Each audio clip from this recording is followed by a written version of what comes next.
요엘은 어느 시대 사람인지를 정확하게 잘 모릅니다. 학자들마다 분분하고요. 그래서 요엘을 남유다의 선지자라고 부르는 사람도 있고, 포로기 시대 AD 400년경, 여러분 선지자들 중에 성경 중에 가장 구약 성경 중에 가장 늦게 기록되어 있다. 그러니까 이제 시대 순으로 봤을 때에 가장 늦게 활동한 선지자는요 누구냐면, 이 순서대로 구약 성경의 마지막이 말라기잖아요. 말라기가 가장 늦게 활동한 선지자라고 이야기합니다. 그렇다는 얘기는 지난번에 얘기할 때 학개나 스가랴를 얘기했잖아요. 학개, 스가랴는 성전을 건축할 때, 그러니까 포로로 끌려갔다가 스룹바벨이 이스라엘 백성들을 이끌고 다시 와서, 유다 백성들을 다시 이끌고 와서 예루살렘, 무너진 솔로몬이 세웠던 성전이 무너졌을 때에 그 성전을 다시 세웠잖아요. 그게 이제 스룹바벨인데, 스룹바벨이 귀환할 때를 1차 귀환, 그리고 이제 그 다음에 에스라가 귀환할 때가 2차 귀환, 느헤미야가 귀환할 때가 3차 귀환인데, 그래서 이스라엘 백성들은, 유다 백성들은 3번에 걸쳐서 귀환을 해요. 그래서 포로로 끌려가 바벨론 포로로 갔다가 바사의 포로가 되었다가 바사 시대에 1차 귀환, 2차 귀환, 3차 귀환을 하죠. 그래서 1차 귀환할 때가 언제냐면 바사왕 고레스 때, 2차 귀환할 때가 에스라가 데리고 왔던 아닥사스다 왕 때, 그리고 3차 귀환할 때에 느헤미야가 데리고 왔을 때 당시의 왕도 아닥사스다 왕 때, 그렇게 3번에 걸쳐서 귀환해서 예루살렘을 다시 중건하는데, 그때 중건할 때에 성전, 무너진 성전, 옛날에 약 100여 년 전에 무너졌던 솔로몬 성전이 무너졌는데 그거를 중건할 때에 다시 중건한 사람이 스룹바벨, 1차 귀환했던 스룹바벨. 그래서 성전을 다시 재건했고, 그 다음에 에스라가 와서 보니까, 에스라가 약 40-50년 지나서 스룹바벨이 성전을 지었으니까 성전에서 제사를 드릴 거 아니겠어요? 하나님의 뜻대로 살겠죠. 그런데 스룹바벨이 와서 보니까 하나님의 뜻대로 안 산단 말이에요. 그래서 에스라가 왔을 때 하나님의 뜻대로 안 사니까 그때 와가지고서 이 사람들을 다시 신앙으로 회복시키는 노력을 하죠. 그래서 말씀으로 회복시켰던 제사장 겸 학사였던 에스라가 와서 말씀으로 다시 이스라엘 백성들을 세웠죠. 그래서 에스라가 와서는 신앙 회복 운동, 그 다음에 느헤미야가 왔을 때에는 와서 보니까 예루살렘 성벽이 다 무너져 있으니까 느헤미야는 성벽을 중건했죠. 그런 일들이 벌어졌어요. 그런 일들이 벌어질 때에 아까 제가 학개 스가랴를 얘기했는데, 학개 스가랴는 어느 때 사람이냐면 스룹바벨이 포로에서 귀환할 때, 5만여 명을 이끌고 포로에서 귀환할 때 스룹바벨이 같이 와가지고서 성전을 건축했는데, 건축할 때 사마리아 사람들이 방해를 한단 말이에요. 방해를 엄청나게 받아요. 그래서 사마리아 사람들이 어떻게 하느냐, 우리도 하겠다, 우리도 끼워달라. 그러니까 스룹바벨이 못 끼워준다, 너희들 못 끼워준다, 너희들은 정통성을 잃었다, 참 신앙인이 아니다, 너희들은 못 끼워준다 그랬더니 사마리아 사람들이 막 방해를 해요. 방해할 때에 고레스에게도 편지 쓰고 다리오에게도 편지 쓰고 그래서 막 방해를 엄청나게 했어요. 그래서 약 20년 동안 성전 공사가 중단되거든요. 그 중단되고 있을 때에 이스라엘 백성들이 우리가 성전 못 짓나 보다, 포기해야지, 우리 못해. 그러고 있을 때에 선지자가 나왔어요. 선지자가 나타나서 다시 힘을 내라, 하나님의 은혜 가운데 성전을 지어라 했던 선지자가 학개 스가랴라고 그랬잖아요. 나중에 학개 스가랴가 나오면 그거 이제 나올 거예요. 제가 에스라를 읽어보면서 학개 스가랴를 얘기해 드릴 거예요. 학개 스가랴는 그런 사람들이에요. 그러니까 포로기 시대에 있다가 같이 와가지고서 예루살렘에서 활동했던 선지자가 학개 스가랴죠. 그러니까 여러분, 제가 선지자들에 대해서 이야기할 때 세 부류를 얘기했어요. 사실은 네 부류지만, 남과 북이 나누어졌을 때 북쪽에서 활동했던 선지자들이 따로 있고, 그게 누구라고 그랬어요? 우리가 잘 아는 선지자 엘리야, 엘리사, 그리고 지난번에 끝난 호세아, 그리고 다음 배에 볼 아모스, 이런 사람들, 이런 분들이 다 북쪽 이스라엘에서 활동했어요. 남쪽 유다에서 활동했던 선지자들은 누구냐면 이사야, 예레미야, 이런 사람들이 남쪽에서 유다에서 활동했죠. 그리고 포로기 때 활동했던 선지자들이 많아요. 누구요? 대표적으로 다니엘이 그랬잖아요. 바사왕 때 끌려가가지고 바벨론 왕 때 느부갓네살에게 끌려가가지고 바사왕, 메대, 바사까지 다 활동했던 선지자가 다니엘이잖아요. 그러니까 포로기 때 활동했던 선지자들이 따로 있어요. 에스겔도 끌려갔었죠. 그렇게 포로기 때 활동했던 선지자가 따로 있다고요. 그러니까 선지자 그러면 다 똑같은 선지자가 아니라 시대별로 나누면 다 달라요. 그것만 알고 있어도 선지서를 읽을 때 굉장히 편해요. 아, 언제 활동했지? 알면 굉장히 편하죠. 자, 그럼 요엘은 어떤 선지자냐? 아까 얘기했을 때 말라기 얘기했죠. 말라기는 선지자들 중에서 맨 마지막에 활동했으니까 포로기의 끝이에요. 말라기는 진짜 맨 마지막 활동했던 선지자죠. 그럼 요엘은 누구냐? 어떤 학자는 남유다에서 활동했던 그 선지자다. 어떤 그 학자들은 포로기 때 활동했던 선지자다. 약 400년. 400년이면요 말라기 바로 이전 시대예요. 근데 추정이 불가능해요. 문서가 안 남아 있으니까. 요거밖에 없으니까. 요걸 가지고서 추정하는데 추정이 불가능해요. 그래서 저는 어떻게 보냐면 포로기 때가 아니라 남유다 시대일 거다. 저는 이제 그렇게 생각하는데 저는 뭐 학자가 아니니까요. 저는 그냥 목사고 뭐 성경을 그냥 보는 사람이니까 저는 그렇게 판단하지만 정확히 몰라요. 어쨌든 남유다라고 생각을 하고서 유다 시대에 활동했던 선지자라고 생각하고서 요엘을 보면 답이 조금 보이는데 오늘 1장에 보면 내 부류의 사람들에게 막 외쳐요. 내 부류의 사람들. 자, 볼까요? 2절을 한번 보세요. 2절 보시면 이렇게 시작하죠. 늙은 자들아 너희는 이것을 들을지어다. 땅의 모든 주민들아 너희는 귀를 기울일지어다. 자, 2절에 보시면 두 사람한테 외쳐요. 늙은 자들, 땅의 모든 주민들. 이렇게 외쳤죠. 자, 5절 볼까요? 5절을 보시면 취하는 자들아 너희는 깨어올지어다. 포도주를 마시는 자들아 너희는 울지어다. 자, 두 번째 부류의 사람들은 취하는 사람들, 포도주를 마시는 사람들에게 하시는 말씀. 세 번째는 11절에 나옵니다. 11절에 보시면 농부들아 너희는 부끄러워할지어다. 포도원을 가꾸는 자들아 곡할지어다. 농부들과 포도원을 가꾸는 포도지기들, 과수원을 하는 사람들에게 외치는 말씀이죠. 마지막 네 번째가 13절에 나옵니다. 13절에 보시면 제사장들아 너희는 굵은 배로 동이고 슬피 울지어다. 제단에 수종 드는 자들아 너희는 울지어다. 내 하나님께 수종 드는 자들아 너희는 와서 굵은 베옷을 입고 밤이 새도록 누울지어다. 그래서 제사장 부류의 사람들에게도 외쳐요. 그래서 오늘 1장은요 네 부류의 사람들에게 외치는 말씀이에요. 네 부류의 사람들. 자, 그럼 도대체 이 사람들한테 왜 외치느냐? 첫 번째, 늙은 자들, 땅의 모든 주민들에게 하는 얘기죠. 2절을 볼까요? 2절부터 4절까지인데 2절을 보시면 이렇게 돼 있어요.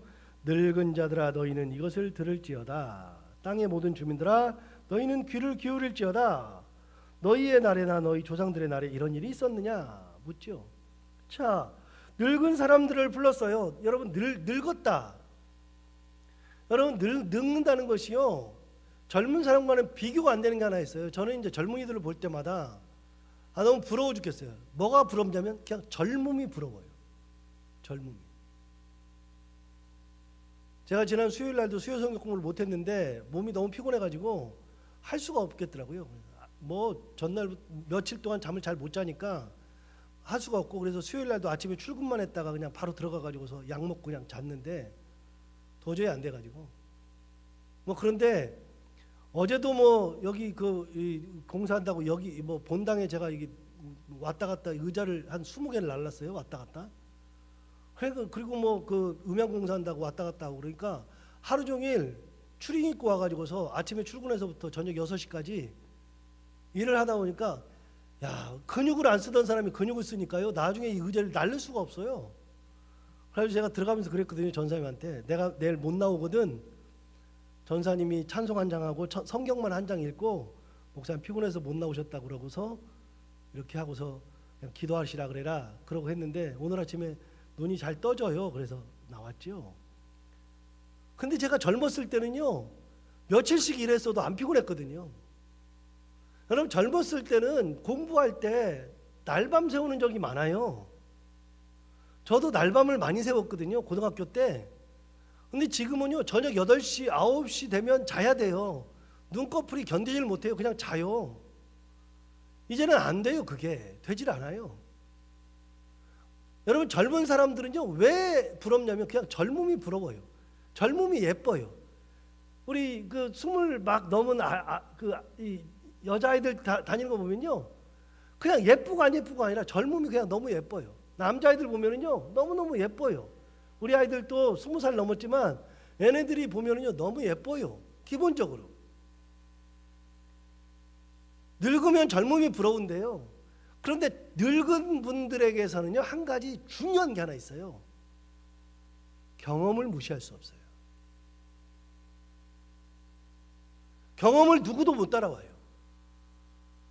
여러분, 전사님이 우리 교회에 있지만 전사님이 저를 절대로 능가하지 못하는 게 뭐냐면 경험이거든요.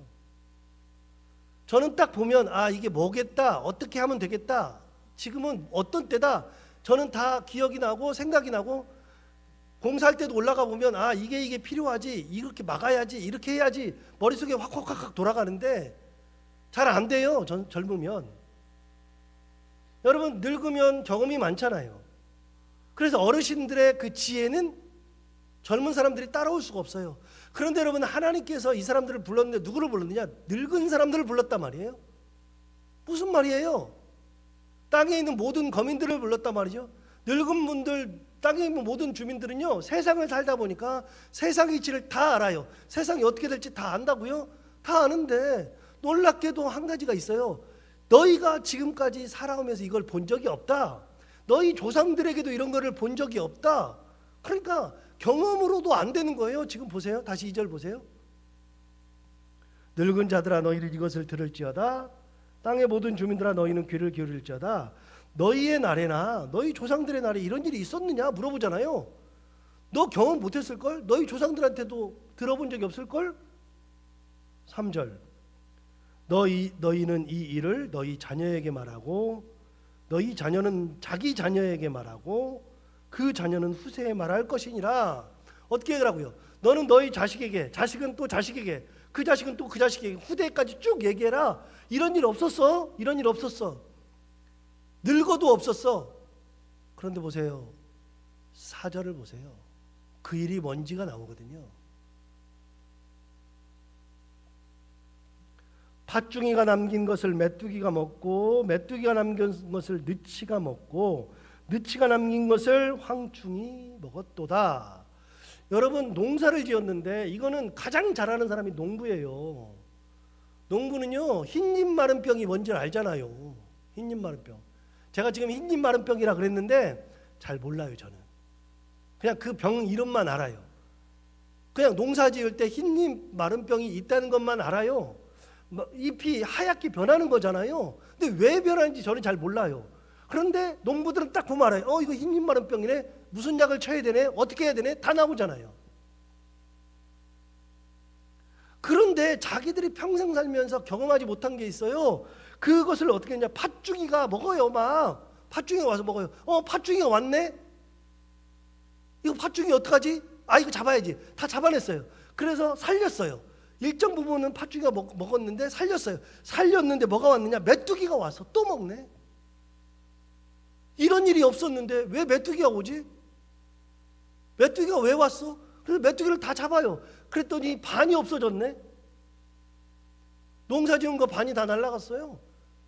이제 좀 괜찮네 했더니 뭐가 왔어요? 느치가 왔어요. 느치가 뭐예요? 잘 몰라요. 팥중이 알아요? 잘 몰라요.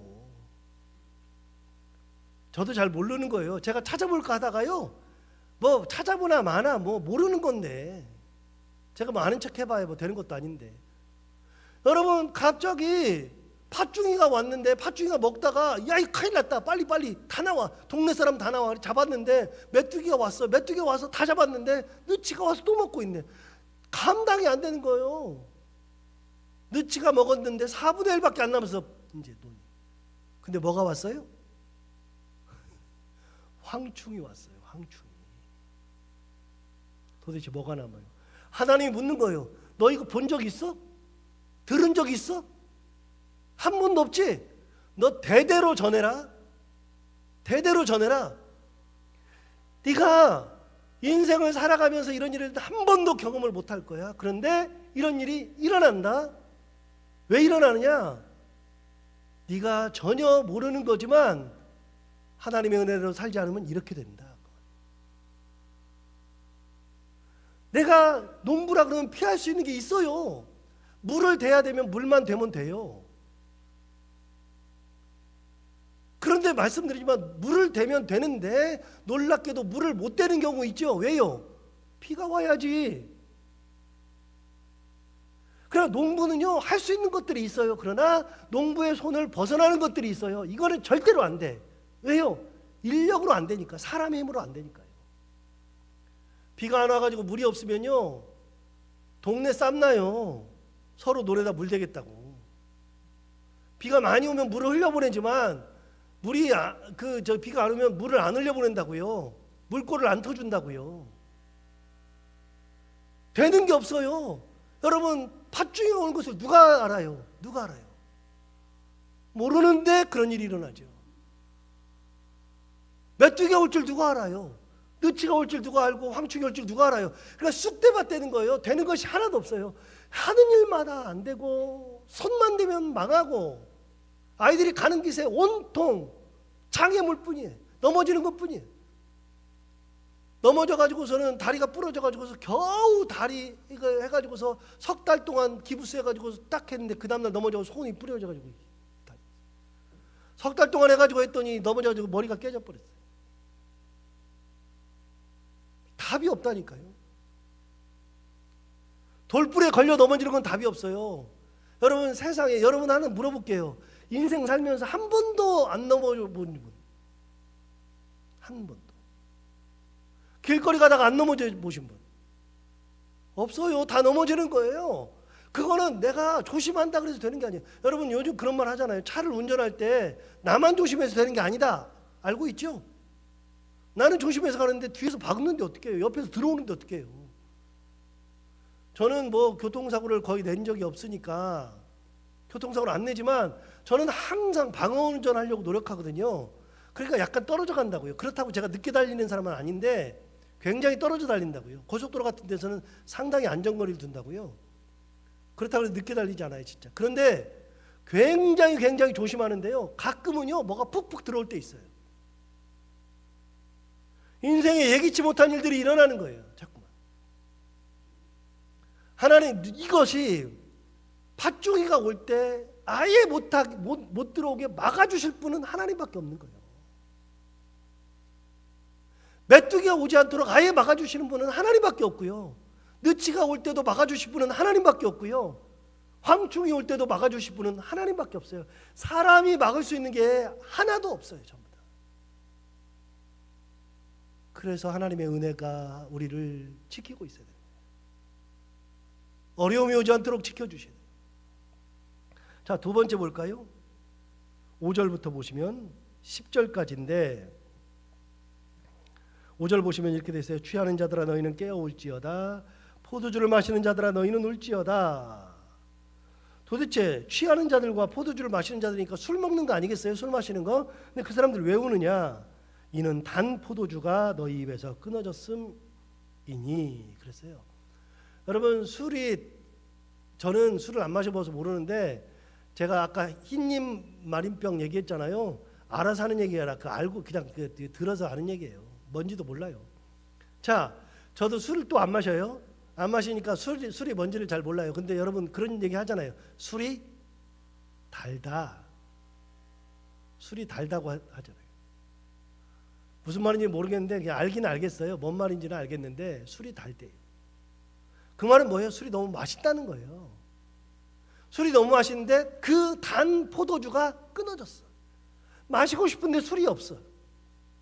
이 사람들은 진짜 마시고 싶은데 술이 없어요. 그러니까 너무나 힘들어요. 술을 한잔 하고 싶어. 저는 진짜 잘 모르는데요. 여름에 운동하고 나면은 맥주 한 잔 마시면 그렇게 시원하다네요. 그래서 한번 해볼까 이런 생각도 해보는데 도대체 왜 그러나. 그런데 맥주 한 잔 하면 그게 갈증이 싹 가신대요. 해보신 분들 많잖아요. 그런데 마시고 싶어도 마실 수가 없어. 포도주가 끊겼어. 왜 끊어졌느냐? 6절 보세요. 다른 한 민족이 내 땅에 올라왔음이로다. 그들은 강하고 수가 많으며 그 이빨은 사자의 이빨 같고 그 어금니는 암사자의 어금니 같도다. 뭐가 올라왔어요? 다른 민족이 올라왔어요. 쳐들어왔어요. 쳐들어와가지고 어떻게 됐어요? 다 가져갔어. 전부 다 없애버렸어요. 와서 다 마셔버렸어요. 그러니까 내가 가지고 있는 것을 싹 다 뺏겼어요. 싹 다. 내가 일궈놓은 것을 다 뺏겼어요. 어느 순간에 다 없어지고 말았어요. 어느 순간에. 7절 볼까요?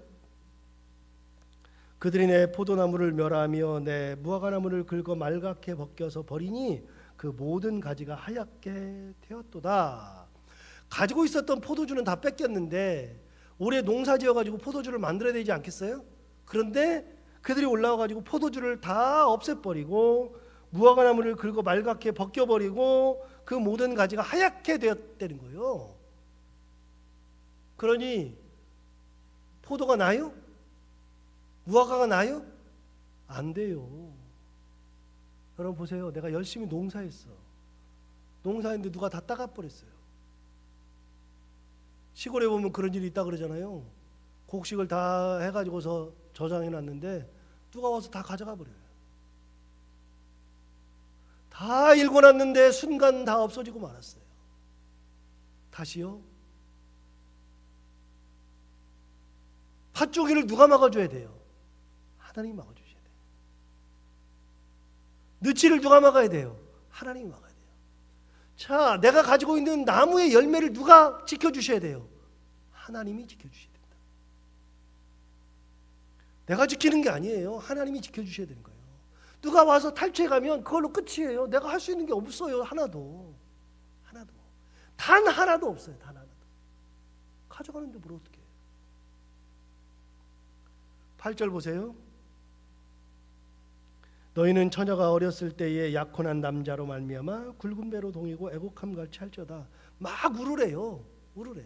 처녀가 애곡함처럼 하래요. 처녀가. 10절 보세요. 밭이 황무하고 토지가 마르니 곡식이 떨어지며 새 포도주가 말랐고 기름이 다하였도다. 예. 농부가 할 수 있는 게 없어요? 하나도 없어요. 자, 11절. 세 번째. 농부들아 너희는 부끄러워할지어다. 포도원을 가꾸는 자들아 곡할지어다. 이는 밀과 보리 때문이라 밭의 소산이 다 없어졌음이로다.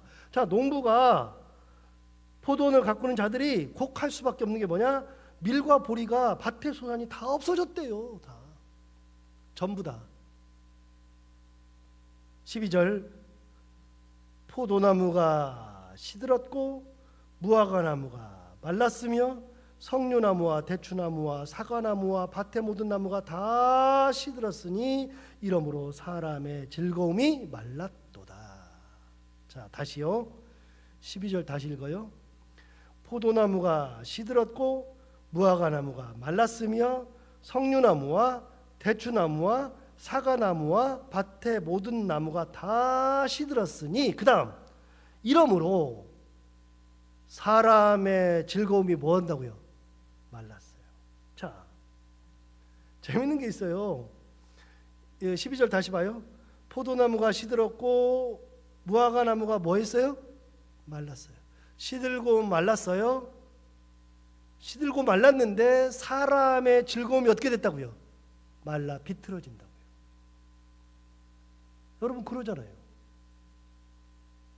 내가 하던 일들이 다 안 되면 어떻게 돼요? 말라 비틀어져요. 제가 저기 전에 있던 교회에 우리 지금 권사님 되셨지만 집사님께서 한 번도 해보지 않은 짜장면집을 한대요. 아, 그걸 듣는 순간에 제가 여쭤봤어요. 집사님 짜장면 만들 줄 알아요? 그랬더니 못 만든대. 그럼 어떻게 하려고 그러냐 그랬더니 체인점을 낸대요. 체인점. 거기서 다 만들어 온대. 그냥 말아만 주면 된대. 아, 체인점이요? 아, 체인점이 잘 되면 좋긴 한데 이거 위험한데 일단은 집사님이 주인인데 만들 줄 알아야 될 텐데 그랬더니 괜찮대. 체인점이래. 했는데 첫날 가서 딱 먹었는데요. 못 먹겠어요. 내가 목사인데 예배를 드리러 갔는데 예배를 드리고서 짜장면을 딱 대접하려고 딱 나왔는데 한 입 딱 먹어보니까 못 먹겠어. 주변의 사람들이 짜장면을 막 시켰는데 개업집이라고 시켰는데 일주일이 안 돼서 사람 한 명 시키질 않아. 나중에 집사님 말라 비틀어지더라고요. 봤어요, 눈으로. 고민이 얼마나 많은지.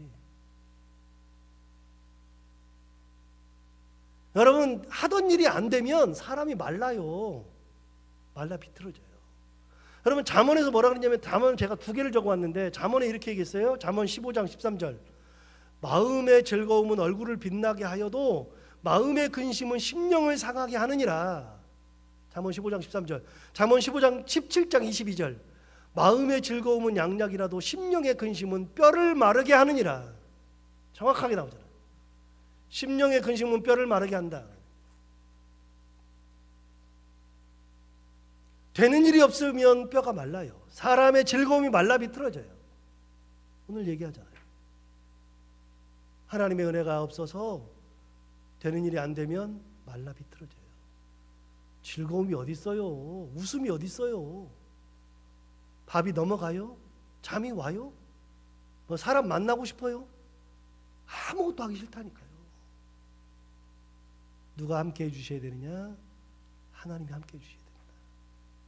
하나님께서 은혜를 주셔야 됩니다. 철저한 거예요. 교회가 기쁨이 있는 거는요, 하나님께서 함께 해주셔야 되는 거예요. 하나님이 떠나시면 교회가 말라 비틀어지는 거예요. 가정도 그래요. 자, 나머지 제사장들에 대해서는 뭐 할 것 별로 없을 것 같아요.